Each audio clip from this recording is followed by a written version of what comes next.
പത്തനംതിട്ട കോന്നിയിൽ നഴ്സിംഗ് വിദ്യാർത്ഥിയെ തൂങ്ങി മരിച്ച നിലയിൽ കണ്ടെത്തി. കോന്നി മെഡിക്കൽ കോളേജിലെ 1ാം വർഷ നഴ്സിംഗ് വിദ്യാർത്ഥി എൻപിനാണ് മരിച്ചത്. മെഡിക്കൽ കോളേജിന് സമീപത്തെ ലോഡ്ജിലാണ് മൃതദേഹം കണ്ടെത്തിയത്. വിവരങ്ങളുമായി ശശി നാരായണൻ ചേരുകയാണ്. ശശി, എന്താണ് ഏറ്റവും പുതിയ വിവരങ്ങൾ?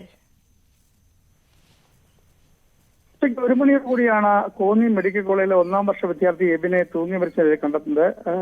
മെഡിക്കൽ കോളേജിലെ തൊട്ടടുത്തുള്ള ഇവർ താമസിക്കുന്ന ഹോസ്റ്റലാണ് തൂങ്ങി മരിച്ച നിലയിൽ കണ്ടെത്തുന്നത്. കഴിഞ്ഞ ദിവസങ്ങളിലെല്ലാം വീട്ടിൽ ഓണത്തിന് പോയ ശേഷം എബിൻ മാത്രമാണ് തിരികെ എത്തിയത്.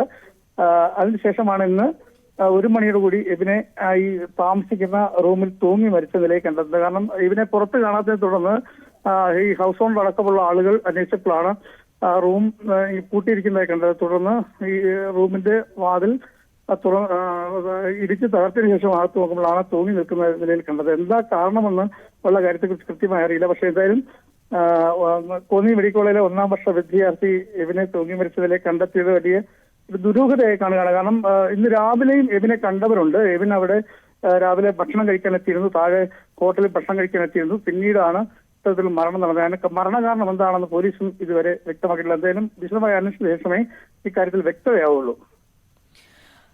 പത്തനംതിട്ട കോന്നിയിൽ നഴ്സിംഗ് വിദ്യാർത്ഥിയെ തൂങ്ങി മരിച്ച നിലയിൽ കണ്ടെത്തി. വിവരങ്ങൾ നൽകിയത് ശശി നാരായണൻ, പത്തനംതിട്ടയിൽ നിന്ന്.